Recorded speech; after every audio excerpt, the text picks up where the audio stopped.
Pernahkah Anda merasa seperti semuanya sudah berakhir? Seperti tanah di bawah kaki Anda hilang, dan Anda tidak tahu bagaimana untuk terus melangkah. Hari-hari di mana bernafas pun terasa seperti beban, di mana bangun dari tempat tidur memerlukan tenaga yang Anda sendiri tidak tahu dari mana hendak mencarinya. Anda melihat sekeliling, melihat kehidupan terus berjalan. Orang-orang tersenyum, melangkah maju, dan Anda bertanya pada diri sendiri, mengapa hidup ini terasa begitu sukar untukku? Mengapa aku yang harus melalui semua ini? Nampaknya semua orang lain terus berjalan, kecuali Anda. Nampaknya semua orang memiliki jawaban, sedangkan Anda sendiri tidak mengerti soalan yang kehidupan sedang lontarkan kepada Anda. Dan jauh di dalam hati, Anda merasa dilupakan, tidak kelihatan, seolah-olah langit telah tertutup dan Tuhan tidak lagi mendengar doa-doa Anda.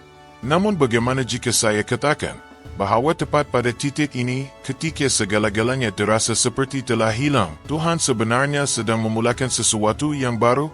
Kitab suci dipenuhi dengan kisah-kisah yang tidak bermula dengan kemenangan, tetapi dengan air mata, dengan kekaisan, dengan keputusasaan. Lihat sahaja kepada kehidupan Yusuf. Dikhianati oleh saudara-saudaranya sendiri, dijual sebagai hamba, dipenjarakan tanpa sebab, dan dilupakan oleh orang yang berjanji akan menolongnya. Bertahun-tahun dia menanti, tanpa tahu mengapa. Jika ada seseorang yang punya alasan untuk menyerah, itu adalah Yusuf. Tetapi dia tidak berhenti. Dia tetap setia walaupun dalam penjara. Tetap jujur walaupun dituduh yang bukan-bukan. Tetap percaya walaupun tidak ada jaminan. Dan apakah yang terjadi? Tuhan menggunakan setiap bahagian dari kesakitannya sebagai tangga menuju tujuan yang lebih besar. Penjara itu bukan penamat. Ia adalah tempat di mana hatinya dibentuk, supaya suatu hari nanti dia dapat memimpin seluruh kerajaan. Mungkin skim yang sedang terjadi dalam hidup Anda sekarang. Mungkin lembah gelap ini adalah tempat di mana Tuhan sedang membentuk kekuatan Anda, watak Anda, dan iman Anda. Anda mungkin tidak memahami mengapa, tetapi Anda boleh mempercayai untuk apa. Tiada satu pun yang sia-sia. Tidak kesakitan, tidak air mata, bahkan tidak hari-hari sunyi yang panjang. Tuhan menggunakan segalanya. Dia satu-satunya yang mampu mengubah reruntuhan menjadi asas yang kukuh. Dia mahir membangkitkan semula janji yang kelihatan sudah mati. Tahukah Anda bagaimana mutiara terbentuk?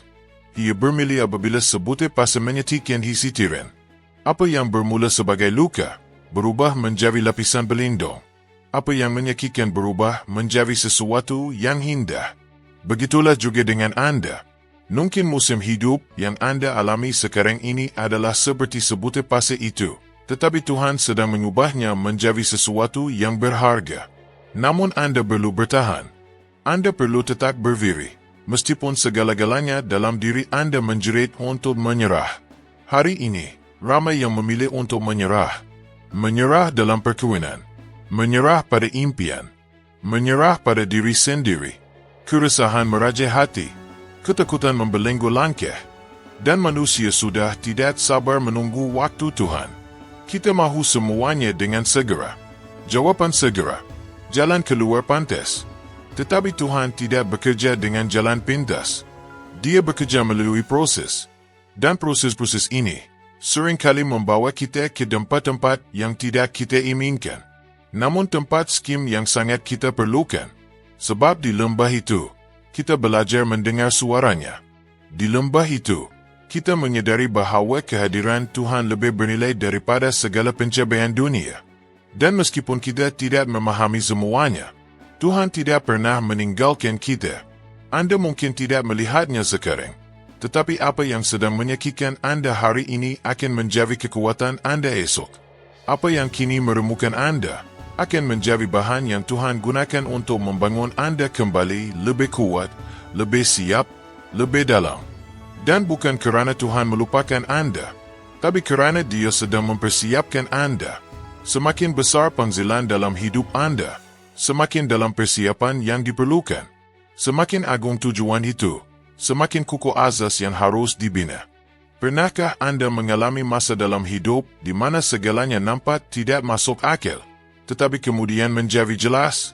Pernahkah Anda melalui sesuatu yang Anda fikir adalah penghujung, namun ternyata menjadi permulaan sesuatu yang lebih baik? Maka mengapa kali ini harus berbahaya? Mengapa Anda fikir Tuhan akan meninggalkan Anda sekarang? Pada saat paling penting, Anda tidak bersendirian. Ada orang yang bangun setiap pagi dengan senyuman di wajah, tetapi sedang menjerit minta tolong di dalam. Ada orang yang berzubah, menyanyi, bekerja, menjaga orang lain tetapi menangis sendirian setiap malam. Dan mungkin orang itu adalah Anda. Mungkin Anda sedang menjaga semua orang, kecuali diri Anda sendiri. Tetapi hari ini, Tuhan mahu menjaga Anda. Dia mahu mengingatkan Anda bahawa Dia melihat Anda. Dia tahu tentang perjuangan yang orang lain tak pernah nampak. Dia dengar setiap doa yang kau bisikan dalam diam, walaupun dengan hati penuh takut untuk tidak kelihatan lemah. Dan walaupun kau belum nampak apa-apa berlaku, ketahuilah bahawa Tuhan sudah mula bertindak. Hidup ini seperti musim yang silih berganti. Musim sejuk tidak akan kekal selamanya. Gurun yang gersang itu tidak akan menjadi tempat tinggal yang gabavi. Dan janjinya masih kekal seperti dulu. Mereka yang berharap kepada Tuhan adalah seperti gunung Sion tidak tergoyah, tapi tetap kukuh selama-lamanya. Jika kau masih hidup dan bernafas hari ini, itu kerana Tuhan masih menulis cerita hidupmu. Masih ada halaman yang belum dibuka. Masih ada janji yang belum digenapi. Dan inilah saatnya untuk tidak berhenti. Kau akan terus melangkah. Kau akan bangkit semula. Kau akan kesat air mata. Kerana kemuliaan sedang disiapkan untukmu. Dan suatu hari nanti, semua ini akan masuk akal. Tarik nafas dalam-dalam. Lak air mata di pipi. Kau sedang berada dalam proses. Tapi penulis kisah hidupmu tetap Tuhan. Dan Dia tidak pernah silap. Tidak pernah terlambat. Tidak pernah meninggalkan. Kau boleh percaya padanya. Dia baru sahaja memulakan karyanya. Pernahkah kau tertanya-tanya kenapa ada luka yang tetap menyakitkan walaupun sudah lama berlalu? Mengapa ada kenangan yang masih boleh membuat kau menangis, walaupun masa telah berlalu bertahun-tahun? Kadang-kadang, bukan luka pada tubuh yang paling menyakitkan, tapi bekas luka dalam jiwa yang tidak pernah orang lain nampak. Kekecewaan kerana dizianati oleh seseorang yang kau percaya. Rasa malu kerana gagal ketika semua orang menaruh harapan padamu. Perasaan dilupakan, ditinggalkan, dan merasa tidak cukup baik. Dan di saat-saat seperti itu, segalanya dalam dirimu terasa ingin menyerah. Ingin tinggalkan semua. Hilang dari pandangan dunia. Kerana kau rasa kau sudah cuba segalanya, tapi tetap tidak berhasil. Dan tak seorang pun benar-benar memahami. Tapi dengarlah baik-baik, penderitaan yang hari ini terasa seperti pengajaran hidupmu, boleh jadi adalah permulaan kepada sesuatu yang luar biasa yang Tuhan ingin lakukan dalam hidupmu. Dalam kitab suci, tertulis bahawa segala sesuatu bekerjasama untuk kebaikan bagi mereka yang mengasihi Tuhan. Tapi adakah benar segala sesuatu? Termasuk rasa sakit yang tanpa tidak adil ini? Termasuk trauma yang kau sembunyikan selama ini dan tidak pernah berani ceritakan pada sesiapa pun? Ya, termasuk itu semua. Kerana Tuhan tidak sia-siakan walau satu titis air mata pun. Dia mengubah penderitaan menjadi kekuatan. Dia ambil luka yang menyakitkanmu dan gunakannya untuk bangkitkanmu semula. Ingat kisah Daud? Sebelum menjadi raja, dia dikejar, ditolak, dihina. Dia bersembunyi di gua, lari demi menyelamatkan nyawa, hidup seperti orang buruan. Walaupun dia telah diurapi oleh Tuhan, bertahun-tahun dia hidup dalam pelarian. Dia boleh sahaja menyerah. Dia boleh sahaja persoalkan janji Tuhan. Tapi tidak. Daud tetap setia. Kerana dia percaya Tuhan tidak pernah berdusta. Dia tahu bahawa kesakitan itu hanya sebahagian daripada jalan, bukan penamatnya. Dan hari ini, berapa ramai orang yang sedang hidup seperti itu?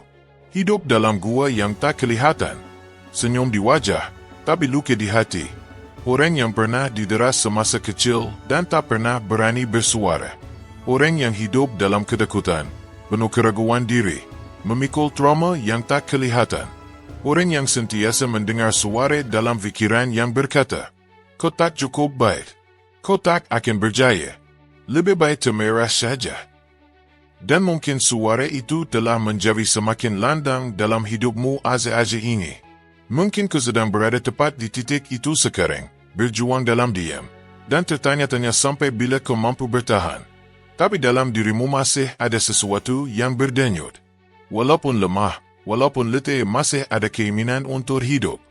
Dan keinginan itu adalah benih yang Tuhan telah tanam dalam hatimu. Tahukah kau bahawa pokok yang ingin tumbuh kukuh ke dalam tanah belum menghadapi tiupan angin yang kuat? Angin yang tampak keras itu sebenarnya membantu akarnya menyelusup lebih dalam ke bumi. Jadi kesakitanmu bukan sedang menghancurkanmu. Ia sedang menyukikanmu, menyusahkanmu, mematangkanmu.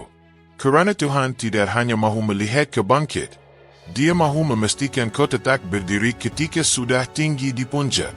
Dan itu hanya berlaku apabila kau memiliki akal yang mendalam. Lihat kisah nyata di dunia hari ini yang membuktikan hal ini. Contohnya, penyanyi dan pelakon terkenal Demi Lovato. Dia pernah berdepan kemurungan, ketagahan dada, gangguan makan, semua itu dialaminya ketika dia berada di puncak kemahiran dunia. Kemahiran tidak menghalang kesakitan. Tapi apa yang menyelamatkan hidupnya adalah saat dia memilih untuk berhenti bersembunyi dan meminta bantuan. Ketika dia mengakui bahawa dia sudah sampai ke titik paling rendah dalam hidupnya, barulah langkah pemulihan itu bermula. Dan begitu juga kamu. Titik terendahmu bukanlah penamat. Ia mungkin permulaan yang Tuhan rancang untuk mengubah segalanya. Hari ini, dia berdiri dengan berani, berkongsi secara terbuka tentang kesusahan yang pernah dilaluinya, memberikan sokongan kepada orang lain, dan terus melangkah. Bukan kerana dia sudah sempurna, tetapi kerana dia masih hidup, masih berjuang. Dia sedang dalam perjalanan pemulihan, menghadapi satu hari pada satu masa. Bukankah itu juga yang kamu perlukan? Hentikan berpura-pura semuanya baik-baik sahaja dan akui bahawa masih ada luka yang belum sembuh. Berhenti menyalahkan diri sendiri kerana tidak sembuh lebih cepat. Tuhan tidak terburu-buru. Dia bekerja mengikut rancangannya. Selagi kamu sanggup bangkit dan terus melangkah, Dia akan tetap bersamamu untuk memulihkan segalanya. Ada orang fikir kekuatan itu bermakna tidak pernah menangis. Tapi sebenarnya, menangis itu sebahagian daripada penyembuhan. Bahkan Yesus sendiri pernah menangis. Anak Tuhan, ketika melihat kesedihan atas kematian Lazarus dan ketidakpercayaan orang-orang di sekelilingnya, dia menangis. Mengapa? Kerana dia peduli. Dia merasai. Dia faham betapa sakitnya perasaan kamu. Jadi jika Yesus pun pernah melalui kesedihan yang mendalam, mengapa kamu harus anggap penderitaan dalam hidupmu sebagai tanda kelemahan? Itu bukan kelemahan. Itu adalah tanda bahawa kamu manusia. Tetapi bila kamu serahkan kesakitan itu kepada Tuhan, Ia menjadi alat untuk menyembuhkan. Pernahkah kamu dengar tentang Viktor Frankl? Seorang pakar psikiatri berbangsa Yahudi yang selamat daripada kekejaman Holocaust. Dia kehilangan seluruh keluarganya di kem tahanan Nazi. Dia mengalami penderitaan yang sangat dahsyat. Namun apabila dia bebas, dia tidak membiarkan penderitaan itu menguasai hidupnya. Sebaliknya, dia menulis sebuah buku yang terkenal berjudul Men's of War Meaning, di mana dia menunjukkan bahawa di sebalik penderitaan yang paling gelap pun, masih ada makna. Hari ini, ribuan orang menemukan harapan melalui kisah hidupnya. Begitu juga dengan kamu. Kesakitan yang kamu hadapi sekarang mungkin akan menjadi sumber kekuatan untuk orang lain suatu hari nanti. Beban yang kini terasa tidak tertanggung, boleh jadi menjadi tiang sokongan bagi seseorang kelak. Tetapi untuk itu berlaku, kamu harus terus maju. Langkah demi langkah, hari demi hari. Dan jika kamu terlalu penat, maka berjalanlah perlahan. Tapi tetaplah bergerak. Mesti dengan air mata, mesti dengan kerekudan, mesti dengan keraguan. Kerana begitulah orang yang kuat terus bertahan. Bukan kerana mereka tidak pernah terluka, tetapi kerana mereka tidak membiarkan luka itu menentukan siapa mereka. Dan jika kamu masih berada di sini, masih mendengar ini, itu bermakna jauh di dalam hatimu masih ada secercah harapan. Maka hari ini, aku ingin mencabar kamu. Untuk 7 hari yang akan datang, luangkan 5 minit setiap hari dan tuliskan di atas kertas semua perkara yang pernah menyakitkan kamu, tapi yang telah kamu lalui. Semua yang kamu sangka akan menghancurkan kamu, tapi kamu masih di sini. Kemudian, bacakan dengan suara lantang. Kerana kamu perlu mendengar dari dirimu sendiri. Aku berjaya. Aku bertahan. Aku terus maju. Setiap kali kamu mengulanginya, pikiranmu akan mengingatkan kamu tentang kekuatan yang kamu miliki. Tentang ketabahan yang kamu sendiri mungkin tidak pernah sedari. Kamu jauh lebih kuat daripada apa yang orang pernah katakan. Kamu bukan apa yang terjadi padamu. Kamu adalah apa yang kamu pilih untuk lakukan dengan apa yang telah terjadi padamu. Dan jika kamu menyerahkan semua itu kepada Tuhan, Dia akan gunakan setiap parut untuk menyembuhkan orang lain. Dia akan ubah padang pasirmu menjadi taman yang subur, kesakitanmu menjadi kekuatan, masa lalumu menjadi kesaksian. Dan suatu hari nanti, kamu akan menoleh ke belakang dan menyadari bahawa tidak ada satu pun yang sia-sia. Jadi tarik nafas dalam-dalam. Izinkan dirimu menangis, jika perlu. Tapi jangan berhenti. Kerana kesakitan itu suatu hari nanti akan menjadi sumber kekuatanmu untuk bangkit. Berapa kali kamu pernah merasa dirimu hanya layak dikenang melalui apa yang telah kamu hilang? Peluang yang terlepas, hubungan yang gagal, kesilapan yang kamu rasa masih memburu kamu sampai sekarang? Dan dari situ kamu mula percaya bahawa semuanya sudah terlambat, bahawa semua orang lain masih punya harapan kecuali kamu. Dan perlahan-lahan, harapanmu pudar, imanmu mengecil, sinarmu meredup. Lalu kamu mula menerima anggapan bahawa hidupmu akan terus berada di tempat yang sama. Tapi biar aku sampaikan sesuatu yang boleh mengubah cara kamu melihat dirimu sendiri. Nilaimu bukan terletak pada apa yang telah kamu hilang. Nilaimu terletak pada apa yang Tuhan masih akan lakukan dalam hidupmu. Terlalu mudah untuk melupakan hal itu apabila segala yang ada di sekelilingmu hanya mengingatkan kamu pada kegagalan. Bila kamu pandang ke cermin dan tidak lagi kenal siapa yang kamu lihat. Bila kamu buka media sosial dan lihat orang lain berjaya, tersenyum, hidup indah, sedangkan kamu sedang berjuang hanya untuk bangun dari tempat tidur. Dan pada saat skim, suara-suara bohong paling kejam mula berbisik di fikiranmu. Kamu tiada harapan lagi. Kamu tak berguna. Kamu adalah satu kesilapan. Tetapi benarkah Tuhan melihat kamu seperti itu? Lihatlah kepada firman-Nya. Tuhan tidak pernah memilih yang sempurna. Dia selalu memilih mereka yang tidak disangka-sangka, nusa gagap dan penakut. Daud hanyalah anak bongsu yang dilupakan. Rahab adalah seorang pelacur. Petrus bertindak terburu-buru dan pernah menafikan Yesus. Paulus kula memburu orang Kristian. Namun semuanya digunakan Tuhan dengan cara yang luar biasa. Sebab Tuhan tidak tertarik dengan kelayakan duniawi. Dia bertindak berdasarkan kerelaan hati. Dia tidak fokus pada apa yang kamu telah lakukan, tetapi pada apa yang kamu masih boleh jadi. Dia tahu bagaimana membentuk sesuatu yang indah daripada runtuhan kisah hidupmu. Dia pakai dalam memberi makna baharu kepada kehidupan. Hari ini, ramai orang masih terbelenggu dengan label yang diberikan dunia. Kegagalan. Tidak berguna. Tidak stabil. Tidak ada harapan. Tetapi kamu bukan apa yang orang kata tentangmu. Kamu bukan kegagalan yang pernah kamu buat. Kamu adalah hasil keputusan Tuhan untuk tetap mengasihi kamu walaupun selepas semua kesilapan itu. Dia telah memilih untuk mengampuni kamu, mengangkat kamu kembali, dan menulis sambungan cerita bersama kamu. Tetapi untuk itu, kamu perlu berhenti menoleh ke belakang dan mula pandang ke hadapan. Jangan lagi menilai nilaimu berdasarkan kehilangan yang kamu alami, tetapi percayalah pada janji yang Dia berikan. Kisah Evelyn adalah contoh yang jelas.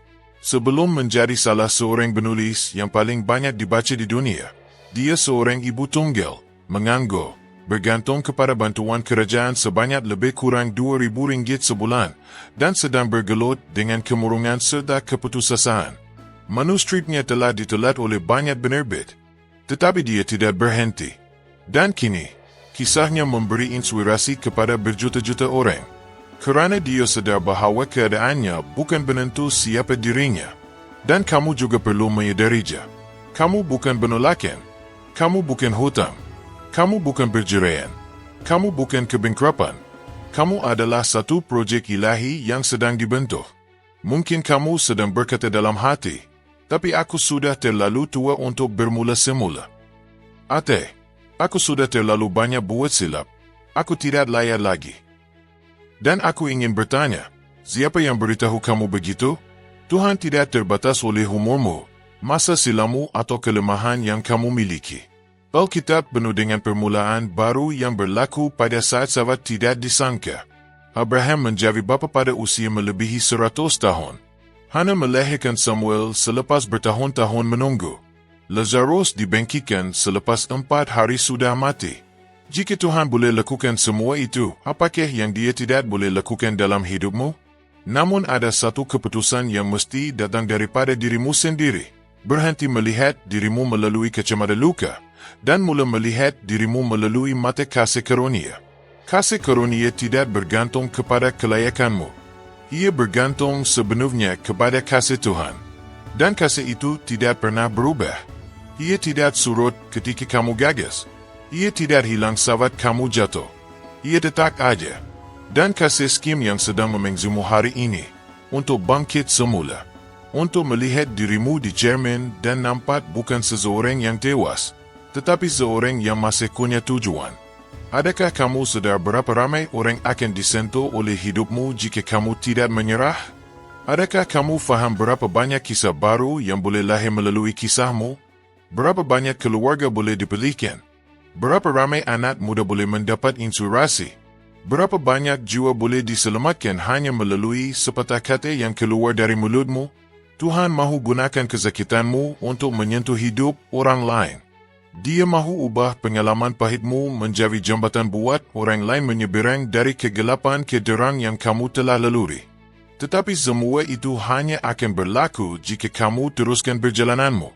Ambil cabaran ini. Sepanjang hari-hari yang akan datang, setiap kali kenangan tentang kehilangan atau kegagalan datang menghantui fikiranmu, ucapkan dengan suara yang jelas, aku masih anak Tuhan.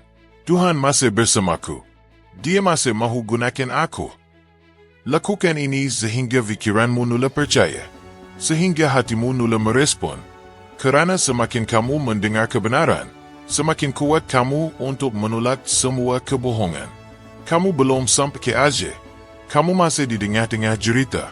Dan walaupun bahagian tengah itu mungkin penuh kekerasan, kesakitan, dan kekeliruan, disitulah keajaiban bermula. Disitulah segalanya mula berubah bentuk. Disitulah Tuhan mula membentuk kembali apa yang telah hancur. Dan ketika kamu tidak menjangkau langsung, kamu akan sadar bahawa semua yang dahulu nampak seperti kegagalan terbesarmu, kini menjadi pentas kepada kesaksian terbesarmu. Jadi, jangan definisikan hidupmu dengan apa yang telah pergi. Bersedialah untuk apa yang sedang datang. Kerana jika Tuhan masih ada bersamamu, dan memang Dia ada, masa depanmu belum berakhir.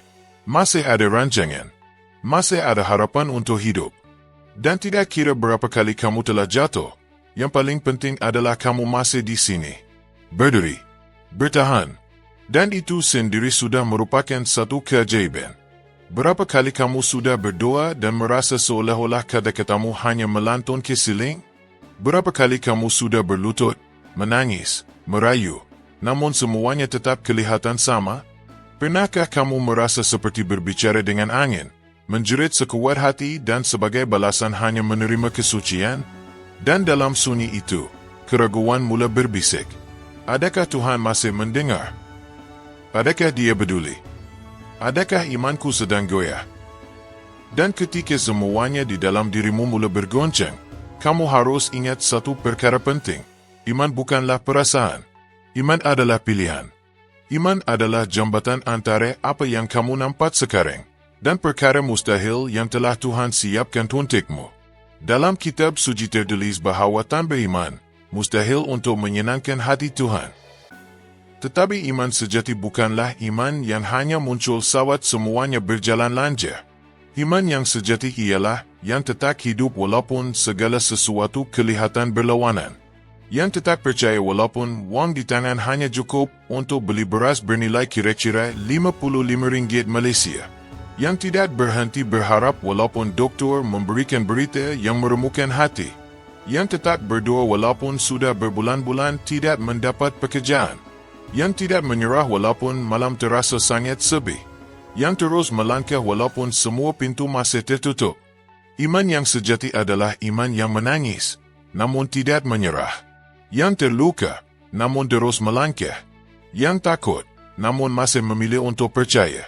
Ingat akan Petrus, dia berada dalam perahu bersama para murid lain saat dia melihat Yesus berjalan di atas air. Dan Yesus memanggil, "Datanglah." Petrus melangkah keluar dari perahu. Dia berani berdiri di atas sesuatu yang tak mampu menyokongnya secara logik. Tetapi saat dia mengalihkan pandangan dari Yesus dan melihat angin serta gelombang, dia mula tenggelam. Begitu juga dengan kita. Selagi mata kita tertumpu pada Tuhan, kita boleh berjalan di atas segala perkara yang mustahil. Tetapi apabila kita mula menumpukan pada masalah, pada kekurangan, pada ketakutan, kita mula tenggelam. Iman tidak menghapuskan ribut. Iman mengajar kamu untuk tetap berjalan di tengah-tengah badai. Di zaman sekarang ini, memiliki iman adalah satu bentuk keberanian. Bila kamu hidup dikelilingi berita yang menakutkan, statistik yang melemahkan semangat, suara-suara yang mencemooh kepercayaanmu, dan dunia yang lebih percaya pada apa yang dapat dilihat daripada apa yang dipercayai, untuk terus beriman menjadi satu tindakan yang luar biasa. Dan kamu perlu faham, Tuhan tidak bergerak kerana teriakan ketakutanmu, tetapi kerana keyakinan hatimu. Bukan seberapa kuat kamu menangis, tetapi seberapa kuat kamu menolak untuk menyerah. Ria kisah hidup Nick Dijich. Dilahirkan tanpa tangan dan kaki, mengalami penghinaan, kemurungan yang amat dalam, bahkan pernah cuba mengambil nyawanya sendiri. Kerana dia merasa tidak berguna, tidak dicintai, tidak cukup. Namun segalanya berubah apabila dia menyadari bahawa Tuhan tidak memerlukan anggota tubuh untuk melaksanakan rencananya.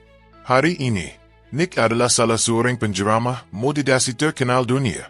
Telah berkeliling ke lebih daripada 7 kilo negara, menyentuh kehidupan berjuta-juta orang. Kenapa? Kerana dia memilih untuk percaya walaupun tiada sebab logik untuk itu. Dia memilih iman. Dia berjalan di atas air walaupun tiada kaki. Dan kamu, apa yang masih menghalang kamu daripada berjalan?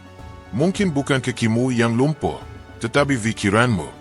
Mungkin yang lumpuh adalah kepercayaanmu, caramu melihat dirimu sendiri. Keraguan yang telah tertanam sejak bertahun-tahun. Dan hari ini, Tuhan sedang memanggilmu. Dan aku datanglah.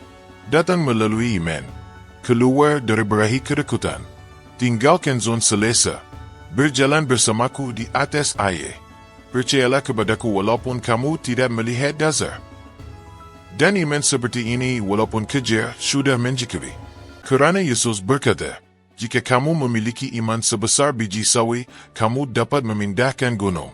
Dan mungkin kamu bertanya, bagaimana saya boleh memelihara iman ini jika semua di sekelilingku sedang runtuh?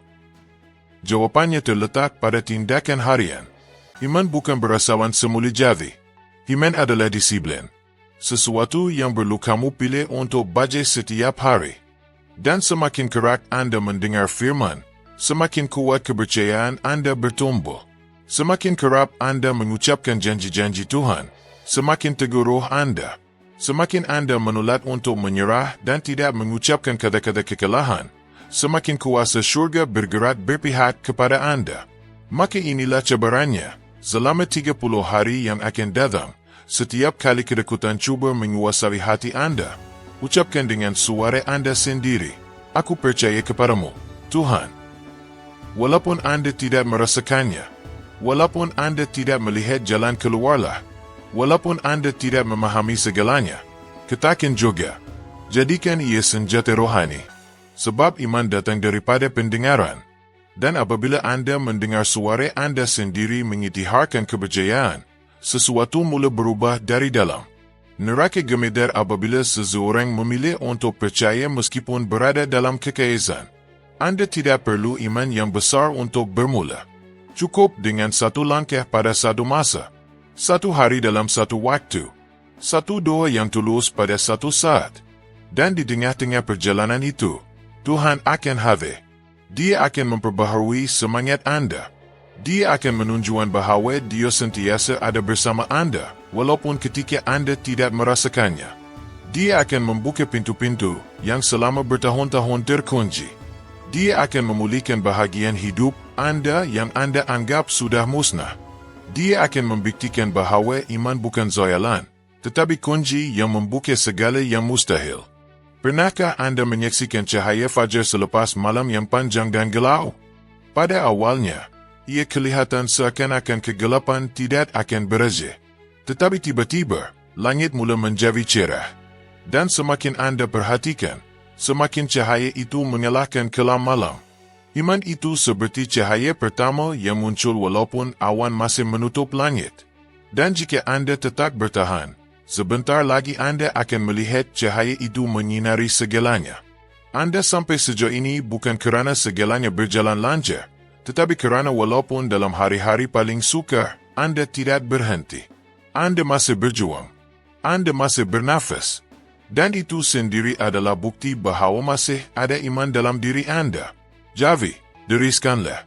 Bukan kerana hasilnya sudah kelihatan, tetapi kerana Anda percaya. Kerana Anda tahu Tuhan setia. Dan Dia tidak pernah meninggalkan mereka yang percaya kepadanya. Iman Anda akan membawa Anda ke tempat yang belum dapat dilihat oleh mata Anda. Dan apabila Anda sampai di sana, Anda akan mengerti bahawa setiap langkah, setiap air mata, setiap saat menunggu, semuanya berbalik. Kerana iman sentiasa membawa Anda tepat ke tempat yang telah Tuhan janjikan. Mungkin sekarang ini mata Anda bertajak-tajak, dan jika ya, tarik nafas dalam-dalam. Kerana tiada salahnya menangis. Kadang-kadang, air mata diperlukan agar jiwa mula disucikan dari dalam. Mungkin sepanjang mendengar ini, Anda terdetik dan berkata, "Ini semua seolah-olah ditujukan untuk aku." Dan ya, memang untuk Anda. Kerana Tuhan tahu dengan tepat apa yang Anda perlukan hari ini. Dia mengetahui setiap nafas Anda, setiap perjuangan yang tiada siapa tahu, setiap doa yang Anda bisikan dalam diam, setiap kali Anda berkata amin dengan hati yang terluka. Dan walaupun Anda pernah berfikir bahawa tiada siapa peduli, Dia ada di situ, mendengar, merasakan, menangis bersama Anda. Anda tidak berada di sini secara kebetulan. Anda tidak sampai ke saat ini kerana nasib. Ada tujuan yang masih sedang terbentuk. Pernahkah Anda fikirkan betapa keras Anda ingin menyerah, tetapi entah bagaimana Anda terus berjalan? Entah bagaimana itu ada nama. Namanya Tuhan. Dialah yang memegang Anda pada malam-malam sepi itu.